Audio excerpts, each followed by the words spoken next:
ഇന്ന് രാത്രി നിങ്ങൾ ആകാശത്തേക്ക് നോക്കുമ്പോൾ ഒരു ചെറിയ പ്രകാശ ബിന്ദു കാണാം. അതൊരു നക്ഷത്രമായിരിക്കണമെന്നില്ല, അത് മറ്റൊരു ലോകമായിരിക്കാം. ഒരു ലോകം. അവിടെ എത്താൻ മനുഷ്യരാശി നിർമ്മിച്ച ഏറ്റവും ശക്തമായ യന്ത്രങ്ങൾക്ക് പോലും മാസങ്ങളോ വർഷങ്ങളോ, ചിലപ്പോൾ പതിറ്റാണ്ടുകളോ വേണ്ടിവരുന്ന ഒരു ലോകം. പക്ഷേ ഒരു ചോദ്യം: ചന്ദ്രനിലേക്ക് 3 ദിവസം മാത്രം മതിയെങ്കിൽ ചൊവ്വയിലേക്ക് എത്ര സമയം വേണ്ടിവരും? വ്യാഴത്തിലേക്കോ, ശനിയിലേക്കോ, അല്ലെങ്കിൽ സൗരയൂഥത്തിന്റെ അതിർത്തിയിൽ നിശബ്ദമായി സഞ്ചരിച്ചു കൊണ്ടിരിക്കുന്ന പ്ലൂട്ടോയിലേക്കോ? ഉത്തരം വെറും ദൂരം മാത്രമല്ല. കാരണം ബഹിരാകാശ യാത്ര കിലോമീറ്ററുകളെക്കുറിച്ചുള്ള ഒരു കഥയല്ല. അത് ഗുരുത്വാകർഷണത്തിൻ്റെ കഥയാണ്, സമയത്തിൻ്റെ കഥയാണ്, ഓർബിറ്റൽ മെക്കാനിസത്തിൻ്റെ കഥയാണ്. ഇന്ന് നമ്മൾ സൗരയൂഥത്തിലെ ഓരോ ഗ്രഹങ്ങളിലേക്കും യാത്ര ചെയ്യാൻ പോവുകയാണ്. യഥാർത്ഥത്തിൽ എത്ര സമയമെടുക്കും ആ യാത്രകൾക്ക് എന്ന് മാത്രമല്ല, എന്തുകൊണ്ടാണ് ആ യാത്രകൾ ഇത്രയും ദൈർഘ്യമേറിയത് എന്നും കൂടി നമ്മൾ മനസ്സിലാക്കാൻ പോവുകയാണ്. ബുധനിൽ നിന്ന് തുടങ്ങി പ്ലൂട്ടോ വരെയുള്ള ഒരു അത്ഭുത യാത്ര.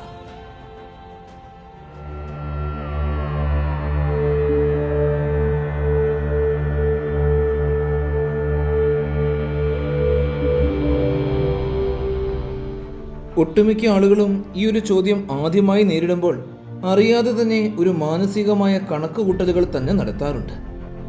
നമ്മുടെ ഭൂമിയുടെ ഉപഗ്രഹമായ ചന്ദ്രൻ ഭൂമിയിൽ നിന്നും ഏകദേശം 3,84,000 കിലോമീറ്ററുകൾ അകലെയാണുള്ളത്. അപ്പോളോ ദൗത്യങ്ങൾ ചന്ദ്രനിൽ എത്തിച്ചേരുവാൻ ഏകദേശം 3 ദിവസങ്ങൾ എടുത്തു. അതിനാൽ ഏറ്റവും അടുത്തുള്ള ഗ്രഹമായ ചൊവ്വയിലേക്ക് ഒരു ബഹിരാകാശ പേടകം അയക്കുകയാണെങ്കിൽ ഒരാഴ്ചയോ 2 ആഴ്ചയോ എടുക്കാം. എന്നാൽ ആ ധാരണ പൂർണ്ണമായും തെറ്റാണ്. ഭൂമിയോട് ഏറ്റവും അടുത്തെത്തുമ്പോൾ പോലും ചൊവ്വ ഏകദേശം 56 ദശലക്ഷം കിലോമീറ്ററുകൾ അകലെയാണ്. അത് ചന്ദ്രനിലേക്കുള്ള ദൂരത്തിൻ്റെ ഏകദേശം 146 മടങ്ങിലും കൂടുതലാണ്. അതേസമയം ചൊവ്വയാണ് നമുക്ക് എത്തിച്ചേരുവാൻ ഏറ്റവും എളുപ്പമുള്ള ഗ്രഹങ്ങളിൽ ഒന്ന്. എന്നാൽ ചൊവ്വയിൽ നിന്നും ബാഹ്യഗ്രഹങ്ങളിലേക്ക് നീങ്ങുന്തോറും യാത്രയുടെ അളവ് മാസങ്ങളിൽ നിന്ന് വർഷങ്ങളിലേക്കും ചിലപ്പോൾ പതിറ്റാണ്ടുകളിലേക്കും മാറും. എന്നാൽ യഥാർത്ഥ കഥ ഈ ദൂരത്തെക്കുറിച്ചല്ല. ഈ സൗരയൂഥത്തിലെ ഓരോ ഗ്രഹങ്ങളിലൂടെയും നമ്മൾ സഞ്ചരിച്ചു കഴിയുമ്പോഴേക്കും അവിടെ എത്താൻ എത്ര സമയം വേണമെന്ന് മാത്രമല്ല, ആ സമയങ്ങൾ എന്തുകൊണ്ടാണ് ഇത്രയും വ്യത്യാസപ്പെടുന്നത് എന്നുകൂടെ നമ്മൾ മനസ്സിലാക്കണം. കാരണം സൗരയൂഥം ഒരു നിശ്ചിത ലക്ഷ്യസ്ഥാനത്തിലൂടെയുള്ള കൂട്ടമല്ല. ഇത് വളരെയേറെ സങ്കീർണമായ ഒരു യന്ത്രമാണ്. അതിനെ മനസ്സിലാക്കുവാനും നാവിഗേറ്റ് ചെയ്യുവാനും ആ യന്ത്രം പ്രവർത്തിപ്പിക്കുന്ന രീതിയിൽ ചിന്തിക്കുവാൻ നമ്മൾ പഠിക്കേണ്ടതുണ്ട്. എന്നാൽ ഓരോ ഗ്രഹത്തിലേക്കുമുള്ള യാത്രാപാതയെക്കുറിച്ച് സംസാരിക്കുന്നതിന് മുൻപ് ഈ ചോദ്യം ആദ്യം തോന്നുന്നതിനേക്കാൾ എത്രയോ സങ്കീർണമാണ് എന്ന് മനസ്സിലാക്കേണ്ടതുണ്ട്. ഗ്രഹങ്ങൾ സൂര്യനെ കൃത്യമായ വൃത്തപാതയിൽ ചുറ്റുന്നില്ല. അവ ദീർഘവൃത്താകൃതിയിലുള്ള ഭ്രമണപഥങ്ങളിലൂടെയാണ് സഞ്ചരിക്കുന്നത്. അതിനാൽ തന്നെ ഏതെങ്കിലും 2 ഗ്രഹങ്ങൾ തമ്മിലുള്ള ദൂരം നിരന്തരം മാറിക്കൊണ്ടേയിരിക്കുന്നു. ചില സമയങ്ങളിൽ അവ സൂര്യൻ്റെ ഒരേ വശത്ത് അടുത്തടുത്തായിരിക്കും. മറ്റു ചില സമയങ്ങളിൽ അവ പരസ്പരം എതിർദിശയിൽ എത്തിക്കഴിഞ്ഞിട്ടുണ്ടാകും. അതുകൊണ്ട് ചൊവ്വയിലേക്കുള്ള ഒരു ഏകദേശ ദൂരം എന്നൊന്നില്ല. ദൂരങ്ങളുടെ ഒരു പരിധിയുണ്ട്. നിങ്ങൾ ഏത് സമയത്താണ് പേടകം വിക്ഷേപിക്കുന്നത് എന്നതാണ് ആ പരിധിക്കുള്ളിൽ നിങ്ങളുടെ തുടക്കസ്ഥാനം നിർണ്ണയിക്കുന്നത്. ഇതിനർത്ഥം ഒരു ഗ്രഹത്തിലേക്ക് നേരിട്ട് റോക്കറ്റ് ചൂണ്ടി വിക്ഷേപിക്കുന്നത് മിക്കവാറും എല്ലായ്പ്പോഴും തെറ്റായ രീതിയാണ്. കാരണം നിങ്ങൾ എത്തുമ്പോഴേക്കും ആ ഗ്രഹം അതിൻ്റെ ഭ്രമണപഥത്തിൽ മുന്നോട്ട് നീങ്ങിയിട്ടുണ്ടാകും. ഇതിന് പകരം ഉപയോഗിക്കുന്ന ഒരു മാർഗമാണ് ഹോഫ്മാൻ ട്രാൻസ്ഫർ. ഭൂമിയുടെ ഭ്രമണപഥത്തിൽ നിന്ന് പുറപ്പെട്ട് കൃത്യമായ സമയത്ത് ലക്ഷ്യഗ്രഹത്തിൻ്റെ ഭ്രമണപഥത്തെ മുറിച്ചു കടക്കുന്ന ഒരു ദീർഘവൃത്ത പാത. ഇത് ഫുട്ബോളിൽ ഒരു പാസ് നൽകുന്ന പോലെയാണ്. റിസീവർ നൽകുന്ന സ്ഥലത്തേക്ക് നിങ്ങൾ പന്ത് എറിയുന്നില്ല, അവൻ തിരിച്ചെത്തുന്ന സ്ഥലത്തേക്കാണ് നിങ്ങൾ ലക്ഷ്യമിടുന്നത്.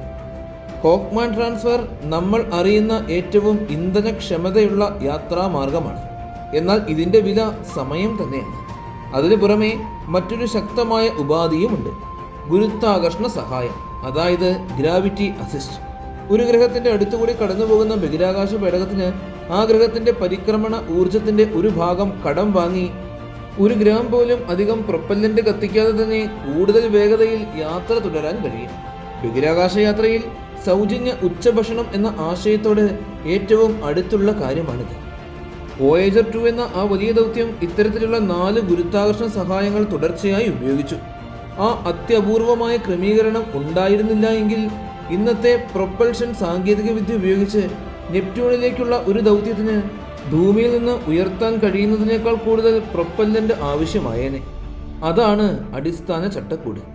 ദീർഘവൃത്തങ്ങൾ, സമയം, കടം വാങ്ങിയ ഗുരുത്വാകർഷണം. ഇനി നമുക്ക് യാത്ര തുടങ്ങാം. സൂര്യനോട് ഏറ്റവും അടുത്തുള്ള ഗ്രഹത്തിൽ നിന്ന്, ആദ്യ നോട്ടത്തിൽ തന്നെ നമ്മുടെ എല്ലാ ധാരണകളെയും വെല്ലുവിളിക്കുന്ന ഒരു ലോകത്തിൽ നിന്ന്. ബുധൻ സൗരയൂഥത്തിലെ ആദ്യത്തെ വലിയ വൈരുദ്ധ്യമാണ്. സൂര്യനോട് ഏറ്റവും അടുത്തുള്ള ഗ്രഹമായിട്ടും എത്തിച്ചേരുവാൻ ഏറ്റവും ബുദ്ധിമുട്ടുള്ള ലക്ഷ്യസ്ഥാനങ്ങളിൽ ഒന്നാണത്. ബുധനെക്കുറിച്ചുള്ള ശാസ്ത്രീയ താല്പര്യത്തിന്റെ കേന്ദ്രം അതിന്റെ ആഴത്തിലുള്ള ഉൾഭാഗമാണ്.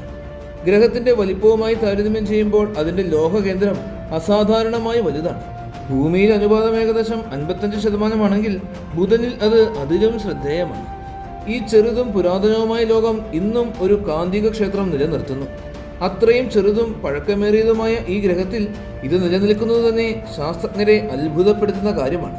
പാറക്കെട്ടുകളുള്ള ഗ്രഹങ്ങളിൽ എങ്ങനെ രൂപപ്പെടുകയും പരിണമിക്കുകയും ചെയ്യുന്നു എന്ന് മനസ്സിലാക്കുന്നതിനുള്ള പ്രധാന സൂചനകളിൽ ഒന്നാണ് ഈ കാന്തിക ക്ഷേത്രം. ബുധന്റെ ഉപരിതലം അനേകം ഗർത്തങ്ങളാൽ നിറഞ്ഞിരിക്കുന്നു. ഏകദേശം 4 ബില്യൺ വർഷങ്ങൾക്ക് മുമ്പുള്ള സൗരയൂഥത്തിന്റെ പ്രാരംഭ അക്രമാസക്തമായ കാലഘട്ടത്തിന്റെ അടയാളങ്ങൾ ഇന്നും അവിടെ വ്യക്തമായി നിലനിൽക്കുന്നു. ഭൂമിയിൽ പ്ലേറ്റ് ടെക്ടോണിക് മാച്ചുകളഞ്ഞ ചരിത്രരേഖകൾ ബുധനിൽ ഇന്നും സൂക്ഷിക്കപ്പെടുന്നുണ്ട്. സ്ഥിരമായി നിഴലിൽ കഴിയുന്ന ധ്രുവപ്രദേശങ്ങളിലെ ഗർത്തങ്ങളിൽ ജലഹിമത്തിന്റെ സാന്നിധ്യവും പുരാതന അഗ്നിപർവ്വത പ്രവർത്തനങ്ങളുടെ തെളിവുകളും കണ്ടെത്തിയിട്ടുണ്ട്. മറ്റെല്ലാ ലോകങ്ങളും കാലക്രമേണ മറന്നുപോയ കഥകൾ ബുധൻ ഇന്നും സംരക്ഷിച്ചു വെച്ചിരിക്കുന്നത് പോലെ. എന്നാൽ അവിടെ എത്തുന്ന ദൂരത്തിന്റെ പ്രശ്നമല്ല, ഊർജത്തിന്റെ പ്രശ്നമാണ്. ബുധൻ സൂര്യന്റെ അതിശക്തമായ ഗുരുത്വാകർഷണ കിണറ്റിനകത്താണ് സ്ഥിതി ചെയ്യുന്നത്. അതിനാൽ തന്നെ ഭൂമിയിൽ നിന്നും അകത്തേക്ക് സഞ്ചരിക്കുന്ന ഏത് ബഹിരാകാശ പേടകവും തുടർച്ചയായി വേഗത കൈവരിച്ചുകൊണ്ടേയിരിക്കും.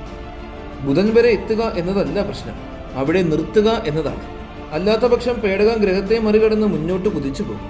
ബഹിരാകാശത്തിൽ വേഗം കുറയ്ക്കുന്നതിന് വേഗം കൂട്ടുന്നതിനോട് തുല്യമായ പ്രൊപ്പല്ലന്റ് ആവശ്യമാണ്. അതിനാൽ ബുധനിൽ ഭ്രമണപഥം നേടുക എന്നത് അതീവ പ്രയാസകരമാണ്. ദൗത്യങ്ങളുടെ ചരിത്രം അതിന് വ്യക്തമായ തെളിവുമാണ്. 1973 വിക്ഷേപിച്ച മാരിയൻ 10 ശുക്രന്റെ ഗുരുത്വാകർഷണ സഹായം ഉപയോഗിച്ച് ഏകദേശം 6 മാസങ്ങൾക്കുള്ളിൽ ബുധനിലെത്തി. എന്നാൽ അതിന് ബുധന്റെ ഭ്രമണപഥത്തിൽ പ്രവേശിക്കുവാൻ കഴിഞ്ഞില്ല. അതൊരു ഫ്ലൈ ബൈ ദൗത്യം മാത്രമായിരുന്നു. പിന്നീട് 2004 വിക്ഷേപിച്ച മെസഞ്ചർ ദൗത്യത്തിന് ബുധനെ ചുറ്റിപ്പറ്റിയുള്ള ഭ്രമണപഥം നേടാൻ 6 വർഷത്തിലധികം സമയവും 7 ഗുരുത്വാകർഷണ സഹായങ്ങളും ആവശ്യമായി വന്നു.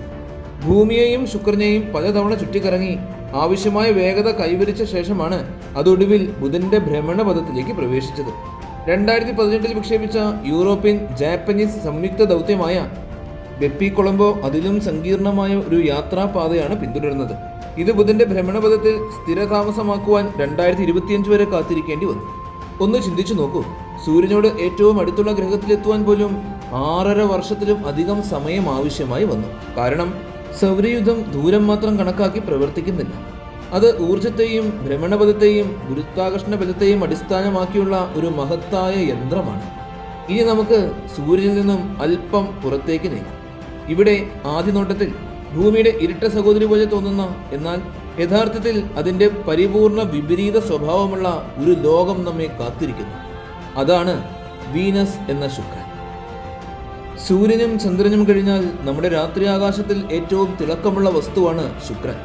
എന്നാൽ ആ പ്രകാശം അതിൻ്റെ യഥാർത്ഥ സ്വഭാവത്തെക്കുറിച്ച് ഒന്നും വെളിപ്പെടുത്തുന്നില്ല.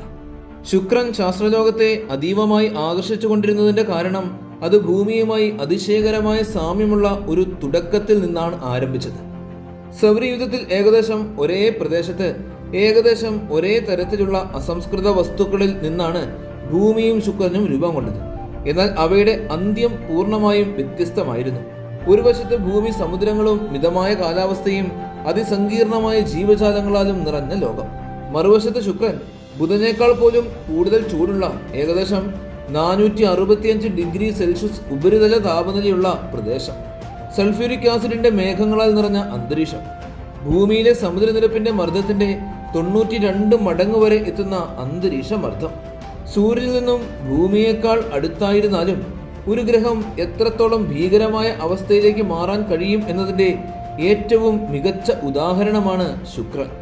ഇതിന്റെ പിന്നിലെ പ്രധാന വിശദീകരണമായി കണക്കാക്കപ്പെടുന്നത് run away green house effect എന്ന പ്രതിഭാസമാണ്. ഒരു കാലത്ത് ശുക്രനിൽ സമുദ്രങ്ങൾ ഉണ്ടായിരിക്കാമെന്ന് ശാസ്ത്രജ്ഞന്മാർ കരുതുന്നു.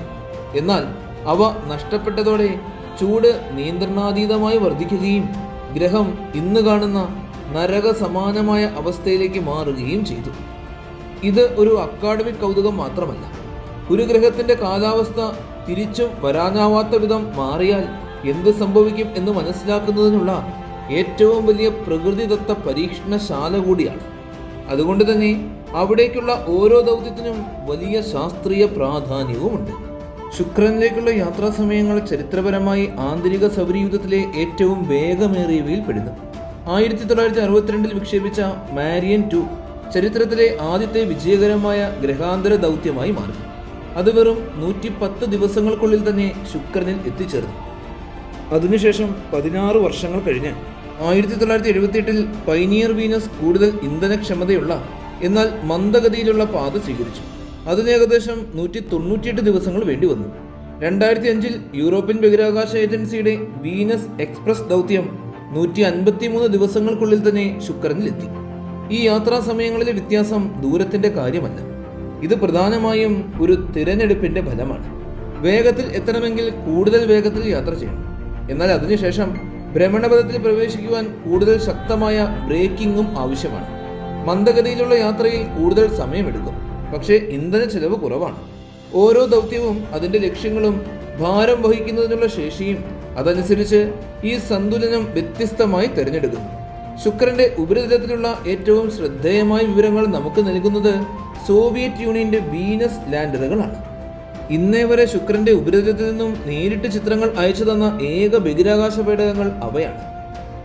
അവിടെ അവയെ കാത്തിരുന്നത് അതിശക്തമായ ചൂടും സമ്മർദ്ദവും രാസനാശവുമായിരുന്നു. ഏറ്റവും കൂടുതൽ സമയം അതിജീവിച്ച വെനീറ ലാൻഡർ പ്രവർത്തിച്ചത് വെറും 127 മിനിറ്റുകൾ മാത്രമാണ്, 2 മണിക്കൂറിൽ താഴെ. അതിനുശേഷം ശുക്രന്റെ പരിസ്ഥിതി അതിൻ്റെ ഇലക്ട്രോണിക് സംവിധാനങ്ങളെ പരിപൂർണമായും തകർത്തു കളഞ്ഞു. ആ റെക്കോർഡ് ഇന്നും തകർക്കപ്പെട്ടിട്ടേയില്ല.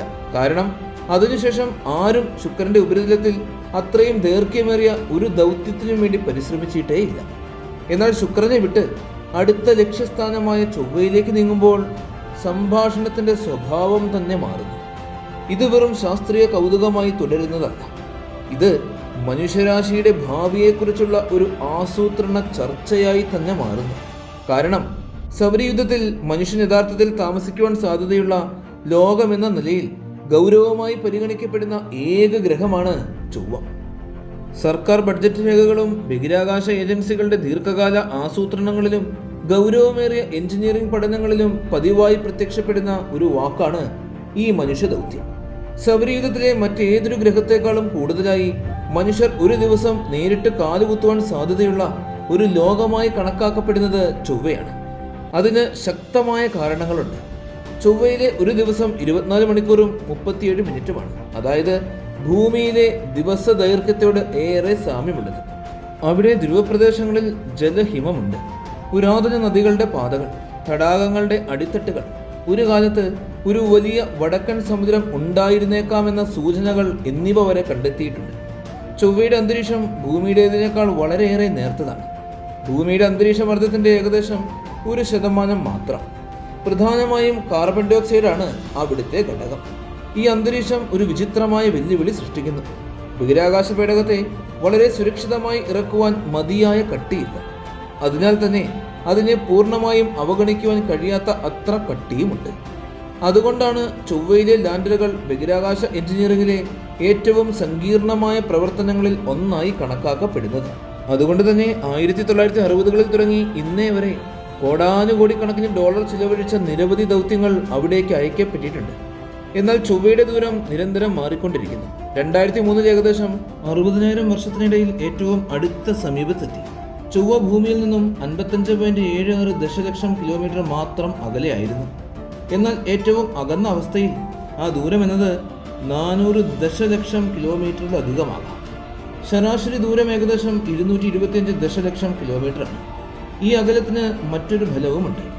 ഭൂമിയിൽ നിന്നും ചൊവ്വയിലേക്കുള്ള റേഡിയോ സിഗ്നലുകൾ എത്താൻ ഏകദേശം 12.5 മിനിറ്റ് വരെ സമയമെടുക്കും. ഇതിനർത്ഥം ചൊവ്വയിൽ ഒരു റോവറിന് ഒരു നിർദ്ദേശം അയച്ചു കഴിഞ്ഞാൽ അത് അവിടെ എത്താൻ മിനിറ്റുകൾ വേണ്ടിവരും. ഇതുപോലെ തന്നെ മറുപടി തിരിച്ചെത്താനും മിനിറ്റുകൾ എടുക്കും.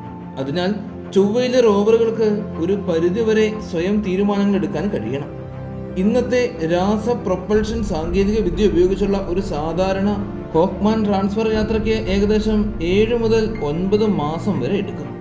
2005 വിക്ഷേപിച്ച നാസയുടെ മാർസ് റെക്കഗ്നൈസർ ഓർബിറ്റർ 7 മാസക്കാലത്തിന് താഴെ സമയത്തിനുള്ളിൽ ചൊവ്വയിലെത്തി.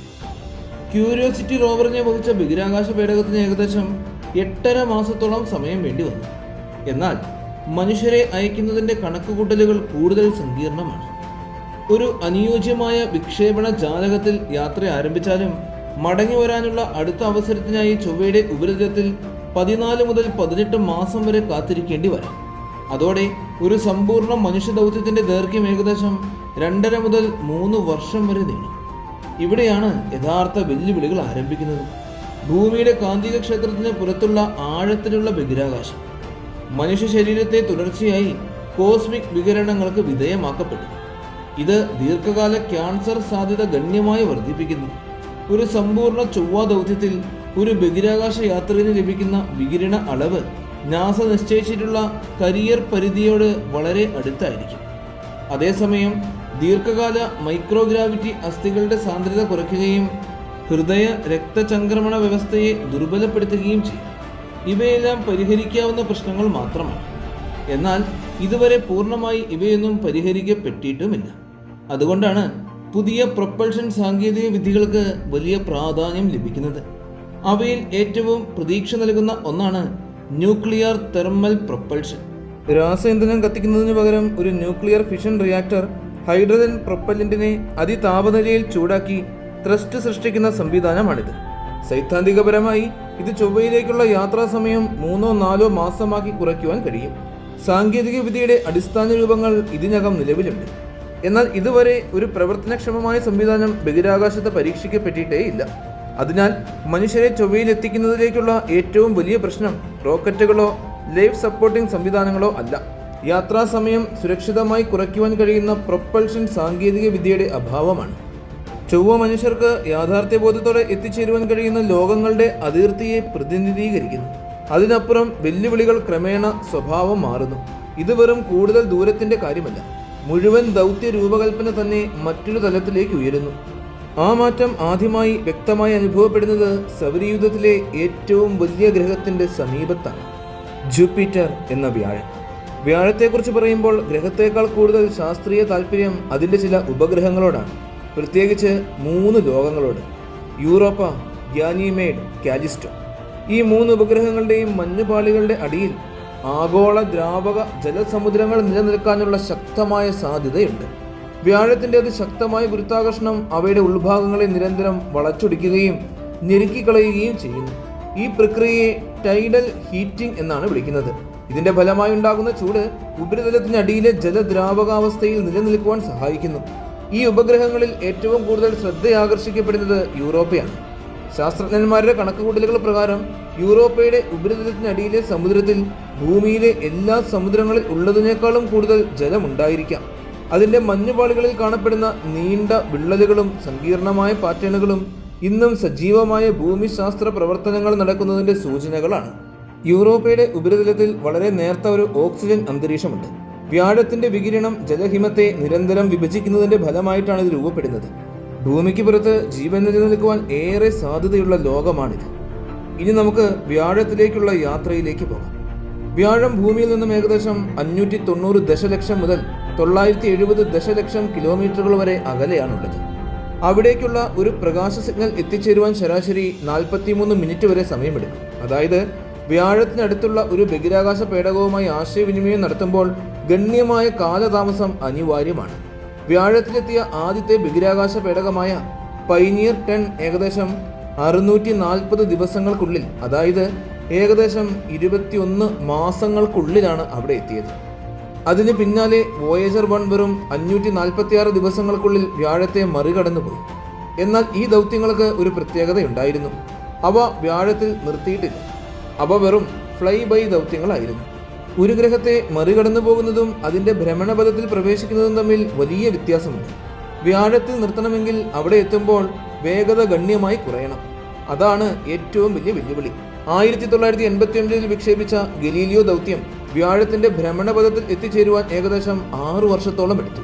കാരണം അത് വേഗതയിൽ പോകുവാൻ കഴിയാത്തത് കൊണ്ടല്ല, വ്യാഴത്തിൽ എത്തുമ്പോൾ ശരിയായ വേഗതയിൽ എത്തിച്ചേരേണ്ടതുണ്ട് എന്നതിനാലാണ്. അതിനാൽ ഗലീലിയോ ആദ്യം ശുക്രന്റെ സമീപത്തുകൂടെ കടന്നുപോയി. തുടർന്ന് ഭൂമിയെ 2 തവണ വലം വെച്ച് ഗുരുത്വാകർഷണ സഹായം തേടി. വേഗതയും ദിശയും കൃത്യമായി ക്രമീകരിച്ച ശേഷമാണ് അത് അവസാനം വ്യാഴത്തിന്റെ ഭ്രമണപഥത്തിലേക്ക് പ്രവേശിച്ചത്. 2011 വിക്ഷേപിച്ച ജൂണോ ദൗത്യം 2016 വ്യാഴത്തിൽ എത്തിച്ചേർന്നത്. അതിനുശേഷം അത് വ്യാഴത്തിന്റെ ആന്തരിക ഘടന, കാന്തിക ക്ഷേത്രം, അന്തരീക്ഷത്തിലെ ചലനങ്ങൾ എന്നിവയെക്കുറിച്ചെല്ലാം അവിശ്വസനീയമായ ധാരാളം വിവരങ്ങൾ ശേഖരിച്ചു. ഇപ്പോൾ ഈ കഥയുടെ അടുത്ത അധ്യായം രചിക്കപ്പെട്ടുകൊണ്ടിരിക്കുകയാണ്. യൂറോപ്പ ക്ലിപ്പർ 2024 ഒക്ടോബറിൽ വിക്ഷേപിക്കപ്പെട്ട ഈ നാസ ദൗത്യം ഏകദേശം 5.5 വർഷങ്ങളുടെ യാത്രയ്ക്ക് ശേഷം 2030 വ്യാഴത്തിൽ എത്തിച്ചേരും. എന്നാൽ ഇത് നേരിട്ട് യൂറോപ്പയുടെ ഭ്രമണപഥത്തിൽ പ്രവേശിക്കില്ല. കാരണം യൂറോപ്പയ്ക്ക് ചുറ്റുമുള്ള വികിരണ പരിസ്ഥിതി അത്രയും അപകടകരമാണ്. ആഴ്ചകൾക്കുള്ളിൽ തന്നെ ഇതിന്റെ ഉപകരണങ്ങൾ കേടാകാൻ സാധ്യതയുണ്ട്. അതുകൊണ്ട് തന്നെ യൂറോപ്പ ക്ലിപ്പർ വ്യാഴത്തെ ചുറ്റുന്ന കൂടുതൽ സുരക്ഷിതമായ ഭ്രമണപഥത്തിൽ തന്നെ തുടരും. അവിടെ നിന്ന് അത് യൂറോപ്പയുടെ സമീപത്തുകൂടെ ഡസൻ കണക്കിന് തവണ പറന്നു പോവുകയും ഓരോ തവണയും വിലപ്പെട്ട ധാരാളം ശാസ്ത്രീയ വിവരങ്ങൾ ശേഖരിക്കുകയും ചെയ്യും. മനുഷ്യരെ വ്യാഴ വ്യവസ്ഥയിലേക്ക് അയക്കുക എന്ന ആശയം ഇപ്പോഴും ദീർഘകാല ഭാവിയിൽ മാത്രമാണ് അവശേഷിക്കുന്നത്. യൂറോപ്പയ്ക്ക് സമീപത്തുള്ള വികിരണത്തോത് അത്രയും ശക്തമാണ്. ഒരു കവചവുമില്ലാതെ മനുഷ്യന് ഏതാനും മിനിറ്റുകൾക്കുള്ളിൽ തന്നെ മാരകമായ അളവിൽ വികിരണം ലഭിക്കും. അത് പരിഹരിക്കുവാൻ ആവശ്യമായ ഷീൽഡിംഗ് വൻ ഭാരം കൂട്ടുന്നതാണ്. ഭാരം കൂടുന്തോറും കൂടുതൽ പ്രൊപ്പല്ലന്റ് ദൗത്യത്തിന് ആവശ്യമായി വരും. അത് ദൗത്യത്തെ കൂടുതൽ സങ്കീർണമാക്കി മാറ്റും. പ്രശ്നങ്ങൾ പരസ്പരം കൂട്ടിച്ചേർത്തുകൊണ്ടേയിരിക്കും. അതുകൊണ്ടാണ് വ്യാഴം നമുക്ക് എത്തിച്ചേരാവുന്ന ലോകങ്ങളുടെ നിർവചനം തന്നെ വികസിപ്പിക്കുന്നത്. എന്നാൽ വ്യാഴം അതിർത്തി നീട്ടുന്നുവെങ്കിൽ അടുത്ത ഗ്രഹമായ ശനി അതിനെ ഇനിയും ദൂരത്തിലേക്ക് തള്ളും. അവിടെ ഒരു ബഹിരാകാശ പേടകം 13 വർഷം ചെലവഴിച്ച് ഓരോ ദിവസവും അതിൻ്റെ യാത്ര മൂല്യമുള്ളതാണെന്ന് നമ്മെ തെളിയിച്ചു. ആ ദൗത്യത്തിൻ്റെ പേരാണ് ക്യാസിനി. സൗരയൂഥത്തിലെ ഏറ്റവും മനോഹരമായ കാഴ്ചകളിൽ ഒന്ന് തന്നെയാണ് ശനി. എന്നാൽ അതിൻ്റെ ഭംഗി വളയങ്ങളിൽ മാത്രം ഒതുങ്ങുന്നില്ല. ശനിയും അതിൻ്റെ ഉപഗ്രഹങ്ങളും ഇന്നും ഉത്തരം കിട്ടാത്ത ചില അടിസ്ഥാന ശാസ്ത്രീയ ചോദ്യങ്ങളുടെ കേന്ദ്രമാണ്. ശനിയുടെ വളയവ്യവസ്ഥ ഏകദേശം 2,82,000 കിലോമീറ്റർ വരെ വ്യാപിച്ചു കിടക്കുന്നു. എന്നാൽ അതിൻ്റെ ശരാശരി കനം വെറും 10 മീറ്ററോളം മാത്രമേ ഉള്ളൂ. ഈ അനുപാതം മനസ്സിലാക്കുവാൻ ഒരു താരതമ്യം നോക്കാം. ശനിയുടെ വളയങ്ങളുടെ കനം ഒരു സാധാരണ പേപ്പറിൻ്റെ കനമായി ചുരുക്കി കഴിഞ്ഞാൽ ആ പേപ്പറിന് ഏകദേശം 5 കിലോമീറ്റർ വീതി ഉണ്ടാകണം. അത്രയും വിസ്തൃതിയുള്ളതും അതേസമയം അത്രയും നേർത്തതുമായ ഒരു അസാധാരണ ഘടന. അതെങ്ങനെ രൂപപ്പെട്ടു? ഇത്രയും കാലം അതെങ്ങനെ നിലനിൽക്കുന്നു? അതെപ്പോൾ അപ്രത്യക്ഷമായി പോകും? ഈ ചോദ്യങ്ങൾക്ക് പൂർണ്ണമായ ഉത്തരങ്ങൾ ഇന്നും നമുക്കില്ല. എന്നാൽ ശനിയുടെ ഏറ്റവും വലിയ അത്ഭുതങ്ങൾ അതിൻ്റെ ഉപഗ്രഹങ്ങളാണ്. അവയിൽ ഏറ്റവും ശ്രദ്ധേയമാണ് ടൈറ്റൻ. സൗരയൂഥത്തിലെ കട്ടിയുള്ള അന്തരീക്ഷമുള്ള ഏക ഉപഗ്രഹം. അതിൻ്റെ ഉപരിതലത്തിൽ ദ്രാവക മീഥൈനും ഈഥൈനും നിറഞ്ഞ തടാകങ്ങളും നദികളും കാണപ്പെടുന്നു. ഭൂമിയിൽ വെള്ളം നിർവഹിക്കുന്ന പങ്ക് അവിടെ ഹൈഡ്രോ കാർബണുകളാണ് നിർവഹിക്കുന്നത്. ടൈറ്റന്റെ കട്ടിയുള്ള നൈട്രജൻ അന്തരീക്ഷവും അതിൻ്റെ സങ്കീർണമായ ജൈവ രസതന്ത്രവും ഭൂമിയിലേതിൽ നിന്നും തികച്ചും വ്യത്യസ്തമായ രൂപത്തിൽ ജീവൻ നിലനിൽക്കുമോ എന്ന ചോദ്യത്തെ ഗൗരവമായി ഉയർത്തുന്നു. മറ്റൊരു അത്ഭുത ലോകമാണ് എൻസിലേഡസ്. ഈ ചെറിയ മഞ്ഞുപാളിയുള്ള ഉപഗ്രഹം അതിൻ്റെ ദക്ഷിണ ധ്രുവത്തിൽ നിന്നും നിരന്തരം ജലബാഷ്പം, ഉപ്പ്, ജൈവ സംയുക്തങ്ങൾ എന്നിവ ബഹിരാകാശത്തേക്ക് പുറന്തള്ളിക്കൊണ്ടേയിരിക്കുകയാണ്. ഈ പ്ലൂമുകൾ നേരിട്ട് ഒരു ഭൂഗർഭ സമുദ്രത്തിൽ നിന്നാണ് വരുന്നത് എന്ന് ചിലപ്പോൾ വിശ്വസിക്കപ്പെടുന്നു. അതായത് ആ സമുദ്രത്തെക്കുറിച്ച് പഠിക്കുവാൻ ശാസ്ത്രജ്ഞന്മാർക്ക് മഞ്ഞ് തുരഞ്ഞ് താഴേക്ക് പോകേണ്ടതില്ല. എൻസിലേഡസിന്റെ സമീപത്തുകൂടെ പറന്നുപോകുന്ന ഒരു ബഹിരാകാശ പേടകത്തിന് അതിൻ്റെ സമുദ്രത്തിൽ നിന്നുള്ള സാമ്പിളുകൾ നേരിട്ട് ശേഖരിക്കുവാൻ കഴിയും. ഭൂമിക്ക് പുറത്തുള്ള ജീവനെ കണ്ടെത്തുന്നതിനുള്ള ഏറ്റവും പ്രതീക്ഷാജനകമായ സ്ഥലങ്ങളിൽ ഒന്നായി എൻസിലേഡസ് മാറിയതിൻ്റെ പ്രധാന കാരണം ഇത് തന്നെയാണ്. ഇനി നമുക്ക് ശനിക്ക് സമീപത്തേക്ക് പോകാം. ശനി ഭൂമിയിൽ നിന്നും ഏകദേശം 1.2 മുതൽ 1.7 ബില്യൺ കിലോമീറ്ററുകൾ അകലെയാണ് സ്ഥിതി ചെയ്യുന്നത്. അവിടെ എത്തിയ ആദ്യ ദൗത്യങ്ങളിൽ ഒന്നായ പൈനിയർ 11 ഏകദേശം 6.5 വർഷത്തോളം വേണ്ടി വന്നു അതിന് സമീപത്തെത്താൻ. വോയേജർ 1 അനുകൂലമായ ഗ്രഹവിന്യാസത്തിന്റെ സഹായത്തോടെ വെറും 3 വർഷത്തിനുള്ളിൽ ശനിയിലെത്തി. വോയേജർ 2 4 വർഷത്തോളം സമയമെടുത്തു ശനിക്ക് സമീപത്തെത്താൻ. എന്നാൽ ശനിയെ യഥാർത്ഥത്തിൽ മാറ്റിമറിച്ച ഒരു ദൗത്യമാണ് കാസിനി. 1997 വിക്ഷേപിക്കപ്പെട്ട കാസിനി 2004 ശനിയിലെത്തിയത്. 7 വർഷക്കാലം നീണ്ട ആ വലിയ യാത്ര നേരിട്ടുള്ളതായിരുന്നില്ല. അത് ശുക്രനെ 2 തവണ ഉപയോഗിച്ച് ഗുരുത്വാകർഷണ സഹായം തേടി. ശേഷം ഭൂമിയെയും പിന്നീട് വ്യാഴത്തെയും ഉപയോഗിച്ചു. അതീവ സങ്കീർണമായ ഈ യാത്രയ്ക്ക് ഒരൊറ്റ ലക്ഷ്യം മാത്രമേ ഉണ്ടായിരുന്നുള്ളൂ: ശനിയുടെ ഭ്രമണപഥത്തിൽ സുരക്ഷിതമായി പ്രവേശിക്കുക. അവിടെ എത്തിയ ശേഷം കാസിനി അടുത്ത 13 വർഷക്കാലത്തോളം ശനിയെ പഠിച്ചു. ആ കാലയളവിൽ അത് നമ്മുടെ അറിവിനെ പൂർണ്ണമായും മാറ്റിമറിച്ച നിരവധി കണ്ടെത്തലുകൾ നടത്തി. ടൈറ്റന്റെ തടാകങ്ങൾ, എൻസിലേഡസിന്റെ ജലപ്ലൂമകൾ, ശനിയുടെ വളയങ്ങളുടെ സൂക്ഷ്മഘടന, ഉപരിതലത്തിനടിയിലെ സമുദ്രങ്ങളുടെ തെളിവുകൾ, ഇവയെല്ലാം കാസിനിയാണ് നമ്മെ പഠിപ്പിച്ചു തന്നത്. 2017 കാസിനിയുടെ ദൗത്യം അവസാനിക്കുകയും ചെയ്തു. എന്നാൽ അത് യാദൃശ്ചികമായി അവസാനിച്ചതല്ല. ശാസ്ത്രജ്ഞർ മനഃപൂർവ്വം അതിനെ ശനിയുടെ അന്തരീക്ഷത്തിലേക്ക് നയിച്ചതാണ്. കാരണം ഒരു ദിവസം നിയന്ത്രണം നഷ്ടപ്പെട്ട കാസിനി അബദ്ധത്തിൽ എൻസിലേഡസിലോ ടൈറ്റനിലോ പതിക്കുകയാണെങ്കിൽ ഭൂമിയിലെ സൂക്ഷ്മജീവികൾ അവിടേക്ക് എത്താനുള്ള സാധ്യതയുണ്ടായിരുന്നു. ജീവനുണ്ടാകാൻ ഏറെ സാധ്യതയുള്ള ആ ലോകങ്ങളെ മലിനമാക്കാതിരിക്കാൻ എടുത്ത മുൻകരുതലായിരുന്നു അത്. അങ്ങനെ കാസിനി തന്റെ അവസാന സന്ദേശങ്ങൾ അയച്ചുകൊണ്ട് ശനിയുടെ അന്തരീക്ഷത്തിലേക്ക് കത്തിയമർന്നു. എന്നാൽ അതിന്റെ കഥ അവിടെ അവസാനിച്ചില്ല. കാസിനി ശേഖരിച്ച വിവരങ്ങൾ ഇന്നും ശാസ്ത്രലോകം വിശകലനം ചെയ്തുകൊണ്ടേയിരിക്കുകയാണ്. ഒരർത്ഥത്തിൽ നമ്മൾ ഇപ്പോഴും ശനിയെക്കുറിച്ച് പഠിച്ചുകൊണ്ടിരിക്കുകയാണ്. എന്നാൽ ശനിക്കപ്പുറം സൗരയൂഥം മറ്റൊരു രൂപമാണ് സ്വീകരിക്കുന്നത്. അത് നമ്മൾ വളരെ കുറച്ച് സന്ദർശിച്ച ഒരു മേഖല തന്നെയായി മാറുന്നു. അവിടെ 2 വിചിത്രമായ ലോകങ്ങൾ നമ്മെ കാത്തിരിപ്പുണ്ട്. അവ രണ്ടും ഒരേ ഒരു ബഹിരാകാശ പേടകം മാത്രമേ അടുത്ത് ചെന്ന് കണ്ടിട്ടുള്ളൂ: യുറാനസും നെപ്റ്റ്യൂണും. ഇത് രണ്ടും ഹിമഭീമന്മാരാണ്. ശനിക്കും അപ്പുറമെത്തുമ്പോൾ സൗരയൂഥം നമ്മൾ വളരെ വിരളമായി സന്ദർശിച്ച ഒരു പ്രദേശമായി മാറുന്നു. അവിടെ 2 ലോകങ്ങൾ നിലകൊള്ളുന്നു: യുറാനസ്, നെപ്റ്റ്യൂൺ. ഗ്രഹശാസ്ത്രജ്ഞർ ഇന്ന് ബാഹ്യ സൗരയൂഥത്തിലെ ഏറ്റവും പ്രധാനപ്പെട്ട ശാസ്ത്രീയ ലക്ഷ്യസ്ഥാനങ്ങളായി കണക്കാക്കുന്ന ലോകങ്ങളാണിവ. അതേസമയം ഒരു വിചിത്രമായ വസ്തുതയും ഇവയെക്കുറിച്ചുണ്ട്. ഇരുവരെയും അടുത്തു ചെന്ന് സന്ദർശിച്ചിട്ടുള്ളത് ഒരേ ഒരു ബഹിരാകാശ പേടകം മാത്രമാണ്: വോയേജർ 2. വ്യാഴവും ശനിയും സാധാരണയായി വാതക ഭീമന്മാർ എന്ന വിഭാഗത്തിലാണ് പെടുന്നത്. എന്നാൽ യുറാനസിനെയും നെപ്റ്റ്യൂണിനെയും ശാസ്ത്രലോകം മറ്റൊരു വിഭാഗത്തിലാണ് പെടുത്തുന്നത്: ഐസ് ജെയിന്റ് എന്ന ഹിമഭീമന്മാർ. കാരണം അവയുടെ ഉൾഭാഗങ്ങളിൽ ഹൈഡ്രജനും ഹീലിയവും മാത്രമല്ല ആധിപത്യം പുലർത്തുന്നത്.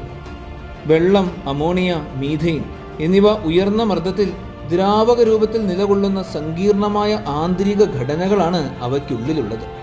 ഈ ലോകങ്ങളെ മനസ്സിലാക്കുന്നത് നമ്മുടെ സ്വന്തം സൗരയൂഥത്തെക്കുറിച്ച് മാത്രമുള്ള അറിവല്ല. മറ്റ് നക്ഷത്രങ്ങളെ അവലംബിച്ചുകൊണ്ടിരിക്കുന്ന ഗ്രഹങ്ങളെക്കുറിച്ചുള്ള പഠനങ്ങളിൽ ഭൂമിയുടെയും നെപ്റ്റ്യൂണിൻ്റെയും ഇടയിലുള്ള വലിപ്പമുള്ള ഗ്രഹങ്ങളാണ് ഏറ്റവും കൂടുതൽ കണ്ടെത്തപ്പെട്ടിട്ടുമുള്ളത്. അതുകൊണ്ട് യുറാനസിനെയും നെപ്റ്റ്യൂണിനെയും മനസ്സിലാക്കുന്നത് നമ്മുടെ ഗാലക്സിയിലെ ഏറ്റവും സാധാരണയായ ഗ്രഹവിഭാഗത്തെ മനസ്സിലാക്കുന്നതിന് തുല്യമാണ്. ഇവയിൽ ഏറ്റവും വിചിത്രം യുറാനസ് തന്നെയാണ്. മിക്ക ഗ്രഹങ്ങളും ഒരു കറങ്ങുന്ന പന്ത് പോലെ സൂര്യനെ അവലംബിക്കുമ്പോൾ യുറാനസ് ഏകദേശം 98 ഡിഗ്രി ചെരിഞ്ഞ അവസ്ഥയിലാണുള്ളത്. അതായത് ഇതൊരു പന്ത് പോലെ കറങ്ങുന്നില്ല, ഒരു ചക്രം പോലെ വശത്തേക്ക് മറിഞ്ഞ് ഉരുളുന്നത് പോലെയാണ് ഇതിന്റെ ഭ്രമണം. ഇതിന്റെ കാന്തിക ക്ഷേത്രവും അസാധാരണമാണ്. അത് ഗ്രഹത്തിന്റെ ഭ്രമണ അച്ചുതണ്ടിനോട് ഏകദേശം 59 ഡിഗ്രി ചെരിഞ്ഞിരിക്കുന്നു. അതുമാത്രമല്ല, ഗ്രഹത്തിന്റെ കൃത്യമായ കേന്ദ്രത്തിൽ നിന്ന് മാറിയിരിക്കുന്ന രീതിയിലാണ് അത് സ്ഥിതി ചെയ്യുന്നത്. ഇത്തരത്തിലുള്ള ഘടന സൗരയൂഥത്തിലെ മറ്റൊരു ഗ്രഹത്തിലും കാണുവാൻ സാധിക്കില്ല.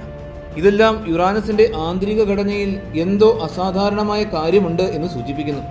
മറ്റൊരു വലിയ രഹസ്യം ഇതിന്റെ താപനിലയാണ്. ഭീമൻ ഗ്രഹങ്ങളിൽ യുറാനസ് മാത്രമാണ് അതിന്റെ ഉൾഭാഗത്ത് നിന്ന് ശ്രദ്ധേയമായ അളവിൽ താപം പുറത്തുവിടാത്തത്. എന്തുകൊണ്ടായിരിക്കും അത്? ഒരു സിദ്ധാന്തം പറയുന്നത് അതിന്റെ ചരിത്രത്തിൽ തുടക്കത്തിൽ ഒരു വലിയ കൂട്ടിയിടി സംഭവിച്ചിരിക്കാമെന്നും ആ ആഘാതം ഗ്രഹത്തിന്റെ ആന്തരിക താപ പ്രതിഭാസത്തെ ഗുരുതരമായി ബാധിച്ചിരിക്കാമെന്നുമാണ്. എന്നാൽ ഇതുവരെ ആരും ഉറപ്പായ ഉത്തരം നൽകിയിട്ടുമില്ല. കാരണം നാം യുറാനസിനെ വളരെ കുറച്ച് മാത്രമേ പഠിച്ചിട്ടുള്ളൂ. യുറാനസിനെയും നെപ്റ്റ്യൂണിനെയും അടുത്തു നിന്ന് കണ്ട വോയേജർ 2 1986 ജനുവരിയിലാണ് യുറാനസിന്റെ സമീപത്തൂടെ കടന്നുപോയത്. തുടർന്ന് 89 ഓഗസ്റ്റിൽ നെപ്റ്റ്യൂണിന്റെ സമീപത്തൂടെയും കടന്നുപോയി. ഈ ചരിത്രയാത്ര സാധ്യമായത് വളരെ അപൂർവമായ ഒരു ഗ്രഹവിന്യാസം മൂലം മാത്രമാണ്. ബാഹ്യഗ്രഹങ്ങൾ ഒരു പ്രത്യേക ക്രമത്തിൽ വിന്യസിക്കുന്ന 176 വർഷത്തിൽ ഒരിക്കൽ മാത്രം സംഭവിക്കുന്ന ഒരു ഗ്രഹവിന്യാസം. വോയേജർ 2 പ്രത്യേകമായി ഈ അവസരം പ്രയോജനപ്പെടുത്തുവാൻ രൂപകൽപ്പന ചെയ്തതായിരുന്നു. അതിന്റെ ഫലമായി ഒരേ ഒരു ദൗത്യത്തിലൂടെ വ്യാഴം, ശനി, യുറാനസ്, നെപ്റ്റ്യൂൺ എന്നീ 4 ഗ്രഹങ്ങളുടെയും അടുത്ത ചിത്രങ്ങൾ നമുക്ക് ലഭിച്ചു. ഇന്ന് യുറാനസിലേക്ക് ഒരു പുതിയ ദൗത്യം അയക്കാനുള്ള പദ്ധതികൾ രൂപം കൊണ്ടുകൊണ്ടിരിക്കുകയാണ്. ഒരു യുറാനസ് ഓർബിറ്ററും അന്തരീക്ഷ പ്രോബും ഉൾപ്പെടുന്ന ദൗത്യം. ഏറ്റവും ഉയർന്ന മുൻഗണനയുള്ള ബാഹ്യ സൗരയുദ്ധ പദ്ധതികളിൽ ഒന്നായി ഇത് കണക്കാക്കപ്പെടുന്നു. 2031 അല്ലെങ്കിൽ 2032 കാലഘട്ടത്തിൽ വിക്ഷേപണം നടക്കും എന്ന് തന്നെയാണ് പ്രതീക്ഷ. വ്യാഴത്തിന്റെ ഗുരുത്വാകർഷണ സഹായം ഉപയോഗിച്ച് യാത്ര ചെയ്യുന്ന ഈ ദൗത്യത്തിന് ഏകദേശം 13 വർഷം വരെ ക്രൂയിസ് സമയം ആവശ്യമായി വരും. അങ്ങനെ നോക്കുമ്പോൾ 2030കളുടെ തുടക്കത്തിൽ വിക്ഷേപിക്കപ്പെടുന്ന ഈ ബഹിരാകാശ പേടകത്തിൽ നിന്ന് ലഭിക്കുന്ന ആദ്യ ഭ്രമണപഥ വിവരങ്ങൾ 2040കളുടെ മധ്യത്തിൽ മാത്രമേ നമുക്ക് ലഭിക്കൂ. ഇത് ആസൂത്രണത്തിലെ മന്ദഗതിയല്ല, ബഹിരാകാശത്തിന്റെ യാഥാർത്ഥ്യമാണ്. ഓർബിറ്റൽ മെക്കാനിക്സ് ആവശ്യപ്പെടുന്ന സമയമാണിത്. എന്നാൽ നെപ്റ്റ്യൂൺ അതിലും ദൂരെയാണ്. ഇന്നത്തെ രാസ പ്രൊപ്പൽഷൻ സാങ്കേതികവിദ്യ ഉപയോഗിച്ച് നെപ്റ്റ്യൂണിന്റെ ഭ്രമണപഥത്തിൽ എത്തുവാൻ ഏകദേശം 12 മുതൽ 15 വർഷം വരെ വേണ്ടിവരും. വോയേജർ 2 പ്രയോജനപ്പെടുത്തിയ അതേ അപൂർവ ഗ്രഹവിന്യാസം ഇപ്പോൾ ലഭ്യമല്ല. അതിനാൽ പുതിയൊരു നെപ്റ്റ്യൂൺ ദൗത്യം ആസൂത്രണം ചെയ്യുന്നത് കൂടുതൽ ബുദ്ധിമുട്ടുള്ള കാര്യവുമാണ്. എന്നിരുന്നാലും ശാസ്ത്രീയ പ്രാധാന്യത്തിന്റെ കാര്യത്തിൽ നെപ്റ്റ്യൂൺ അതീവ ആകർഷകരമാണ്. അതിന്റെ അന്തരീക്ഷത്തിലെ അതിവേഗ കൊടുങ്കാറ്റുകൾ, അസാധാരണമായ കാന്തിക ക്ഷേത്രം, ട്രൈറ്റൺ എന്ന ഉപഗ്രഹത്തിന്റെ സജീവമായ മഞ്ഞുപർവ്വതങ്ങൾ ഇവയെല്ലാം ഭാവിയിലെ ദൗത്യങ്ങളെ കാത്തിരിക്കുന്ന ചോദ്യങ്ങളാണ്. എന്നാൽ അറിയപ്പെടുന്ന ഗ്രഹങ്ങളുടെ അതിർത്തി പിന്നിട്ടാലും സൗരയൂഥത്തിന്റെ കഥ അവസാനിക്കുന്നില്ല. അവിടെ ഒരിക്കൽ മാത്രം സന്ദർശിക്കപ്പെട്ട ഒരു ലോകം ഇപ്പോഴും നമ്മെ കാത്തിരിക്കുന്നുണ്ട്. അതിനെ ഒരു കാലത്ത് 9ാമത്തെ ഗ്രഹം എന്ന് വിളിച്ചിരുന്നു. ഇന്നത് ഒരു കുള്ളൻ ഗ്രഹം എന്ന നിലയിലാണ് അറിയപ്പെടുന്നത്. എന്നാൽ അത് നമ്മെ എല്ലാവരെയും അത്ഭുതപ്പെടുത്തിയ ഒരു വിചിത്ര ലോകമാണ് പ്ലൂട്ടോ. അറിയപ്പെടുന്ന സൗരയൂഥത്തിന്റെ അറ്റത്തേക്ക് എത്തുമ്പോൾ നമ്മെ കാത്തിരിക്കുന്നത് ഈ ചെറിയ ലോകമാണ്. ഒരു കാലത്ത് 9ാമത്തെ ഗ്രഹമായി കണക്കാക്കപ്പെട്ടിരുന്ന, എന്നാൽ പിന്നീട് കുള്ളൻ ഗ്രഹങ്ങളുടെ വിഭാഗത്തിലേക്ക് മാറ്റപ്പെട്ട പ്ലൂട്ടോ. എന്നാൽ അതിന്റെ വർഗീകരണം മാറിയെങ്കിലും അതിന്റെ ശാസ്ത്രീയ പ്രാധാന്യം ഒരിക്കലും കുറഞ്ഞിട്ടേയില്ല. വാസ്തവത്തിൽ പ്ലൂട്ടോയെ അടുത്തു നിന്ന് കണ്ട ശേഷം അത് മുമ്പത്തേതിനേക്കാൾ കൂടുതൽ കൗതുകമുണർത്തുന്ന ഒരു ലോകമായി തന്നെ മാറി. പ്ലൂട്ടോ ഭൂമിയിൽ നിന്നും ഏകദേശം 4.4 മുതൽ 7.4 ബില്യൺ കിലോമീറ്ററുകൾ വരെ അകലെയാണ് സ്ഥിതി ചെയ്യുന്നത്. അതിലേക്കൊരു റേഡിയോ സിഗ്നൽ എത്തിച്ചേരുവാൻ 4 മുതൽ 7 മണിക്കൂറുകൾ വരെ സമയമെടുക്കും. അതുപോലെ അവിടെ നിന്ന് ലഭിക്കുന്ന ഒരു സ്ഥിരീകരണ സന്ദേശം ഭൂമിയിലെത്തുവാനും അത്ര തന്നെ സമയം ആവശ്യമാണ്. അതിനാൽ പ്ലൂട്ടോ ദൗത്യങ്ങൾ തത്സമയ നിയന്ത്രണത്തിലൂടെ നടത്താൻ സാധിക്കുന്നതല്ല. അവ നിർബന്ധമായും മുൻകൂട്ടി പ്രോഗ്രാം ചെയ്തതും ഉയർന്ന തോതിൽ സ്വയം ഭരണാധികാരമുള്ളതുമായിരിക്കണം. ഈ ദൂരങ്ങൾ മനസ്സിലാക്കുവാൻ എളുപ്പമാണ്. എന്നാൽ അവിടെ എത്തിച്ചേരുക എന്നത് മറ്റൊരു കഥയാണ്. 2006 ജനുവരിയിൽ വിക്ഷേപിക്കപ്പെട്ട ന്യൂ ഹൊറൈസൺ എന്ന ബഹിരാകാശ പേടകമാണ് ഇന്നേ വരെ പ്ലൂട്ടോയെ സന്ദർശിച്ച ഏക ദൗത്യം. ഏകദേശം 478 കിലോഗ്രാം മാത്രം ഭാരമുള്ള ഈ പേടകം ഒരു വലിയ മോട്ടോർ സൈക്കിളിന്റെ ഭാരം മാത്രമേ ഉണ്ടായിരുന്നുള്ളൂ. എന്നാൽ അത് മനുഷ്യരാശിയുടെ ചരിത്രത്തിലെ ഏറ്റവും ദൂരെയുള്ള അന്വേഷണത്തിന്റെ ഒന്നായി മാറി. ന്യൂ ഹൊറൈസൺസ് ഏകദേശം 57,600 കിലോമീറ്റർ വേഗതയിൽ സഞ്ചരിച്ച് 9.5 വർഷങ്ങൾക്ക് ശേഷം 2015 ജൂലൈയിൽ പ്ലൂട്ടോയിൽ എത്തിച്ചേർന്നു. അത് കണ്ടെത്തിയത് പ്രതീക്ഷിച്ചതിനേക്കാൾ തികച്ചും വ്യത്യസ്തമായൊരു ലോകത്തെയായിരുന്നു. ശാസ്ത്രജ്ഞർ ഒരു തണുത്തതും നിർജീവവുമായ ഒരു മഞ്ഞുപന്തിനെയാണ് പ്രതീക്ഷിച്ചത്. എന്നാൽ അവർ കണ്ടത് സജീവമായ ഭൂമിശാസ്ത്രമുള്ള ഒരു ലോകത്തെയാണ്. അവിടെ നൈട്രജൻ ഹിമാനികൾ ഉണ്ടായിരുന്നു. ഏകദേശം 3500 മീറ്റർ ഉയരമുള്ള ജലഹിമ പർവ്വതങ്ങൾ പോലും ഉണ്ടായിരുന്നു. മാറിക്കൊണ്ടിരിക്കുന്ന ഉപരിതല സവിശേഷതകൾ ഉണ്ടായിരുന്നു. അതുപോലെ പ്ലൂട്ടോയുടെ ദുർബലമായ നൈട്രജൻ അന്തരീക്ഷം അതിൻ്റെ ദീർഘകാല ശൈത്യകാലങ്ങളിൽ മഞ്ഞായി മരവിച്ച ഉപരിതലത്തിലേക്ക് വീഴുകയും എന്നാൽ പിന്നീട് വീണ്ടും വാതകാവസ്ഥയിലേക്ക് മടങ്ങുകയും ചെയ്യുന്ന ഒരു സജീവ ചക്രം പോലും ഉണ്ടായിരുന്നു. സൗരയൂഥത്തിന്റെ അതിർത്തിയിൽ ഇത്തരമൊരു സജീവ ലോകം ഉണ്ടാകുമെന്ന് ആരും പ്രതീക്ഷിച്ചതല്ല. ന്യൂ ഹൊറൈസൺസ് ഒരു ഭ്രമണപഥ ദൗത്യമായി രൂപകൽപ്പന ചെയ്തതല്ല. ഇത് ഒരു അതിവേഗ ഫ്ലൈ ബൈ ദൗത്യമായിരുന്നു. കാരണം പ്ലൂട്ടോയുടെ ഭ്രമണപഥത്തിൽ പ്രവേശിക്കുവാൻ ആവശ്യമായ പ്രൊപ്പല്ലന്റിന്റെ അളവ് അതിര് കടന്നതായിരുന്നു. അതിന് ബഹിരാകാശ പേടകത്തിന്റെ മുഴുവൻ വിക്ഷേപണ ഭാരത്തിന്റെ പല മടങ്ങ് ഇന്ധനം ആവശ്യമായേനെ. അതുകൊണ്ടാണ് ശാസ്ത്രജ്ഞർ ഒരു വേഗമേറിയ ഫ്ലൈ ബൈ തിരഞ്ഞെടുത്തത്. അല്പസമയം മാത്രം നീണ്ടുനിന്ന ഈ സന്ദർശനം പോലും പ്ലൂട്ടോയെക്കുറിച്ചുള്ള നമ്മുടെ ധാരണയെ തന്നെ പൂർണ്ണമായും മാറ്റിമറിച്ചു. അന്നുവരെ പ്ലൂട്ടോയിലേക്ക് മടങ്ങുവാനുള്ള ഒരു ദൗത്യവും സജീവമായി വികസിച്ചെടുത്തിട്ടുണ്ടായിരുന്നില്ല. കാരണം ദൂരം തന്നെ വലിയ വെല്ലുവിളിയാണ്.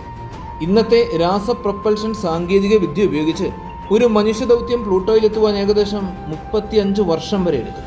അതായത് വിക്ഷേപണ സമയത്ത് യാത്ര ആരംഭിക്കുന്ന സംഘവും ലക്ഷ്യസ്ഥാനത്ത് എത്തുന്ന സമയത്ത് അവിടെ തുടരുന്ന സംഘവും ഒരേ ആളുകളായിരിക്കണമെന്നില്ല. ഭാവിയിൽ വികസിപ്പിച്ചെടുക്കാവുന്ന ചില നൂതന ന്യൂക്ലിയർ പ്രൊപ്പൽഷൻ ആശയങ്ങൾ ഈ സമയം 15 മുതൽ 20 വർഷം വരെ കുറയ്ക്കാൻ സഹായിച്ചേക്കാം.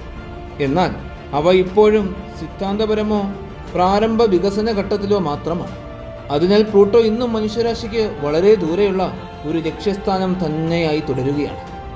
എന്നാൽ ഈ മുഴുവൻ യാത്രയിൽ ഉടനീളം നമ്മൾ പഠിച്ച ഏറ്റവും പ്രധാനപ്പെട്ട പാഠം മറ്റൊന്നാണ്. മിക്ക ആളുകളും കരുതുന്ന പോലെ ബഹിരാകാശ പരിവേഷണത്തിൻ്റെ ഏറ്റവും വലിയ പ്രശ്നം ലക്ഷ്യസ്ഥാനത്തെത്തുക എന്നതല്ല, മറിച്ച് അവിടെ നിലനിൽക്കുക എന്നതാണ്. ബഹിരാകാശത്ത് വേഗം കൂട്ടുക താരതമ്യേന എളുപ്പമാണ്. ഒരു വസ്തു ഒരിക്കൽ സഞ്ചാരം ആരംഭിച്ചു കഴിഞ്ഞാൽ അത് തുടർന്നുകൊണ്ടേയിരിക്കും. എന്നാൽ ഒരു ഗ്രഹത്തിന്റെ ഗുരുത്വാകർഷണ ബലത്തിന്റെ പിടിയിലാകുവാൻ, അതിന്റെ ഭ്രമണപഥത്തിൽ പ്രവേശിക്കുവാൻ, അല്ലെങ്കിൽ അതിന്റെ ഉപരിതലത്തിൽ ഇറങ്ങുവാൻ ശരിയായ സമയത്ത് ശരിയായ അളവിൽ വേഗം കുറയ്ക്കുക തന്നെ വേണം. അതാണ് ഏറ്റവും ചിലവേറിയതും സങ്കീർണവുമായ ഭാഗം. ബഹിരാകാശത്തിലെ ബ്രേക്കിംഗ് ത്വരിതപ്പെടുത്തലിന് തുല്യമായ പ്രൊപ്പല്ലന്റ് ആവശ്യപ്പെടുന്നു. നിങ്ങൾ വഹിക്കുന്ന ഓരോ കിലോഗ്രാം ബ്രേക്കിംഗ് ഇന്ധനവും ആദ്യം ഭൂമിയിൽ നിന്നും ഉയർത്തണം. പിന്നീട് കോടാനുകോടി കിലോമീറ്ററുകൾ അതിനെ സഞ്ചരിപ്പിക്കണം. അവസാനം നിങ്ങൾ സ്വന്തമായി നേടിയ വേഗതയെ മറികടക്കുവാൻ അത് ഉപയോഗിക്കണം. ഇതാണ് എല്ലാ ബഹിരാകാശ ദൗത്യങ്ങളുടെയും അടിസ്ഥാനപരമായ വെല്ലുവിളി. അതിനാലാണ് മെസഞ്ചർ ബുധനിലെത്തുവാൻ 6.5 വർഷം എടുത്തത്. അതുകൊണ്ട് തന്നെയാണ് ഗലീലിയോ വ്യാഴത്തിലെത്തുവാൻ 6 വർഷം എടുത്തത്. അതുകൊണ്ടാണ് ക്യാസിനി ശനിയിലെത്തുവാൻ 7 വർഷം ചെലവഴിച്ചത്. അതുകൊണ്ട് തന്നെയാണ് മനുഷ്യരുടെ ചൊവ്വ ദൗത്യങ്ങളെക്കുറിച്ചുള്ള മിക്ക ഗൗരവപരമായ പഠനങ്ങളും ഇന്നും 7 മുതൽ 9 മാസം വരെയുള്ള യാത്രാ സമയം കാണിക്കുന്നത്. കാരണം അതിനേക്കാൾ വേഗതയിൽ പോകുവാൻ ഉയർന്ന ത്രസ്റ്ററുള്ള പുതിയ പ്രൊപ്പൽഷൻ സാങ്കേതിക വിദ്യകൾ ആവശ്യമാണ്. അവയിൽ ഏറ്റവും പ്രതീക്ഷ നൽകുന്നത് nuclear thermal propulsion, nuclear electronic പ്രൊപ്പൽഷനുമാണ്. എന്നാൽ ഇവ ഇതുവരെ മനുഷ്യരെ വഹിക്കുന്ന ബഹിരാകാശ ദൗത്യങ്ങൾക്ക് സാക്ഷ്യപ്പെടുത്തിയിട്ടില്ല. അതാണ് ഇന്നത്തെ ഏറ്റവും വലിയ സാങ്കേതിക വിടവ്. എന്നിരുന്നാലും ഈ മന്ദഗതി ബഹിരാകാശ പരിവേഷണത്തെ അർത്ഥശൂന്യമാക്കുന്നില്ല. യഥാർത്ഥത്തിൽ ഇതിൻ്റെ മൂല്യം കൂടുതൽ വ്യക്തമാവുകയാണ് ചെയ്യുന്നത്. കാരണം ഓരോ ലോകത്തേക്കുമുള്ള ഓരോ യാത്രയും നമ്മുടെ അറിവിനെ മാറ്റിമറിച്ചിട്ടുണ്ട്. ഇന്ന് നമ്മൾ നടത്തിയ ഈ വലിയ യാത്രയിൽ നമ്മൾ കണ്ട ഓരോ ദൗത്യത്തിൻ്റെയും പിന്നിൽ ഓരോ പൊതു സത്യമുണ്ട്. ബഹിരാകാശ പരിവേഷണത്തിൻ്റെ വേഗത പലപ്പോഴും നിരാശാജനകമായി തോന്നാം. മാസങ്ങൾ, വർഷങ്ങൾ, പതിറ്റാണ്ടുകൾ. എന്നാൽ ആ സമയമൊന്നും പാഴാകുന്നില്ല. കാരണം മറ്റൊരു ലോകത്തെത്തിയ ഓരോ ദൗത്യവും ഭൗതികശാസ്ത്രം അനുഭവിച്ച സമയപരിധിക്കുള്ളിൽ മനുഷ്യരാശിയുടെ ലോകബോധത്തെ മാറ്റിമറിച്ച അറിവുകളാണ് തിരികെ നൽകിയിട്ടുള്ളത്. മാരിയൻ 10 ബുധന്റെ ആദ്യത്തെ അടുത്ത ചിത്രങ്ങൾ നൽകി. വെനീറ ദൗത്യങ്ങൾ ശുക്രന്റെ ഉപരിതലത്തിൽ നിന്നും ആദ്യ ചിത്രങ്ങൾ നമുക്ക് അയച്ചു തന്നു. വൈക്കിംഗ് ദൗത്യങ്ങൾ ചൊവ്വയുടെ മണ്ണിനെ വിശകലനം ചെയ്തു. ഗലീലിയോ യൂറോപ്പയുടെ ഉപരിതലത്തിനടിയിൽ സമുദ്രമുണ്ടായിരിക്കാമെന്ന ശക്തമായ തെളിവുകൾ കണ്ടെത്തി. ക്യാസിനി എൻസിലാഡസ് ഭൂഗർഭ സമുദ്രത്തിൽ നിന്നും ജലപ്ലൂമകൾ പുറത്തേക്ക് വിടുന്നുണ്ട് എന്ന് തെളിയിച്ചു. ന്യൂ ഹൊറൈസൺസ് പ്ലൂട്ടോ ഒരു നിർജീവമായ മഞ്ഞുപിണ്ഡമല്ലെന്നും മറിച്ച് ഭൂമിശാസ്ത്രപരമായി സജീവമായൊരു ലോകമാണ് എന്നും വെളിപ്പെടുത്തി. ഈ കണ്ടെത്തലുകളൊന്നും വേഗതയെ ആശ്രയിച്ചിരുന്നതല്ല. അവ ആവശ്യപ്പെട്ടത് ഒരു കാര്യം മാത്രമാണ്: യാത്ര നടത്തണം. അത് നടന്നുകൊണ്ടേയിരിക്കണം. അവസാനം ലക്ഷ്യത്തിൽ എത്തിച്ചേരണം. ഈ മുഴുവൻ കഥയിൽ ഉടനീളവും നാം കണ്ട യാത്രാ സമയങ്ങൾ വെറും എഞ്ചിനീയറിംഗ് വിവരണങ്ങളല്ല. അവ മനുഷ്യരാശിയുടെ ചരിത്രത്തിൽ നാം എവിടെയെന്നതിൻ്റെ അളവുകോലുകളാണ്. കോസ്മിക് അളവുകോലിൽ നിന്ന് നോക്കുമ്പോൾ മറ്റു ലോകങ്ങൾ ഉണ്ടെന്ന് കണ്ടെത്തിയത് പോലും നമുക്ക് വളരെ അടുത്ത കാലത്ത് മാത്രമാണ്. 1 നൂറ്റാണ്ട് മുൻപ് ചൊവ്വയ്ക്ക് ഖരമായ ഉപരിതലമുണ്ടോ എന്ന കാര്യം പോലും നമുക്ക് ഉറപ്പായിരുന്നതേയില്ല. 50 വർഷങ്ങൾക്ക് മുമ്പ് ഒരു മനുഷ്യനും വ്യാഴത്തെ അടുത്തു നിന്ന് കണ്ടെത്തിയിട്ടില്ല. 30 വർഷം മുമ്പ് നെപ്റ്റ്യൂണിൻ്റെ വ്യക്തമായ ചിത്രങ്ങൾ പോലും നമ്മൾ കണ്ടിട്ടില്ല. ഇന്ന് നമ്മുടെ റോബോട്ടിക് ദൂതന്മാർ ചൊവ്വയെയും ശനിയിലെയും ചിഹ്നഗ്രഹ വലയത്തിനുള്ളിലും ഇപ്പോൾ യൂറോപ്പയിലേക്കുമുള്ള വഴിയിലും സഞ്ചരിച്ചുകൊണ്ടേയിരിക്കുന്നു. അവ മാസങ്ങളാലും വർഷങ്ങളാലും അളക്കപ്പെടുന്ന വേഗതയിൽ സഞ്ചരിക്കുന്നു. എന്നാൽ അവർ ശേഖരിക്കുന്ന അറിവ് അസാധാരണമാണ്. പ്രശസ്ത ശാസ്ത്രജ്ഞനായ കാൾ സാഗൻ ഒരിക്കൽ പറഞ്ഞിരുന്നു, എവിടെയോ അവിശ്വസനീയമായ എന്തോ ഒന്ന് അറിയപ്പെടാൻ കാത്തിരിക്കുന്നു. അതൊരു കവിതാപരമായ വാചകം മാത്രമായിരുന്നില്ല. അദ്ദേഹം യഥാർത്ഥത്തിൽ ഈ സൗരയൂഥത്തെക്കുറിച്ച് തന്നെയാണ് സംസാരിച്ചത്. നമ്മൾ ഇതുവരെ പൂർണ്ണമായും മനസ്സിലാക്കാത്ത ഭൂഗർഭ സമുദ്രങ്ങളെക്കുറിച്ച്, വ്യത്യസ്ത ജൈവ രസതന്ത്രങ്ങളെക്കുറിച്ച്, അപരിചിതമായ ഭൂമിശാസ്ത്ര പ്രക്രിയകളെക്കുറിച്ച്, ഒരുപക്ഷെ ഭൂമിക്ക് പുറത്തുള്ള ജീവനെക്കുറിച്ച് പോലും. ഭൂമിക്ക് പുറത്തുള്ള ജീവൻ നിലവിലുണ്ടോ എന്ന ചോദ്യത്തിന് തത്വചിന്തയോ അനുമാനങ്ങളോ ഉത്തരമാകില്ല. അതിന് ഉത്തരമാകുന്നത് ഒരു ദൗത്യമായിരിക്കും. യൂറോപ്പയുടെ മഞ്ഞുപാളികൾ തുരന്ന് താഴെയുള്ള സമുദ്രത്തെ പരിശോധിക്കുന്ന ഒരു അന്വേഷണം, എൻസിലേഡസിന്റെ പ്ലൂമകളിൽ നിന്നും സാമ്പിളുകൾ ശേഖരിക്കുന്ന ഒരു ലാൻഡ്, ടൈറ്റന്റെ നൈട്രജൻ ആകാശത്തിലൂടെ ദീർഘകാലം ഒഴുകി നടക്കുന്ന ഒരു ബലൂൺ. ഇത്തരം ദൗത്യങ്ങൾ ഇപ്പോഴും വർഷങ്ങളോ പതിറ്റാണ്ടുകളോ അകലെയായിരിക്കാം. എന്നാൽ അത് നിർത്താനുള്ള കാരണമായിട്ടില്ല. അതാണ് ദീർഘകാല ദർശനത്തിന്റെ നിർവചനം. ഇന്ന് രാത്രി നിങ്ങൾ ആകാശത്തേക്ക് നോക്കുമ്പോൾ മിന്നാത്ത ഒരു പ്രകാശബിന്ദു കാണുകയാണെങ്കിൽ അത് വെറുമൊരു നക്ഷത്രമായിരിക്കാം, അതൊരു ഗ്രഹമായിരിക്കാം, അത് ഭൂമിയെപ്പോലെ മറ്റൊരു ലോകമായിരിക്കാം.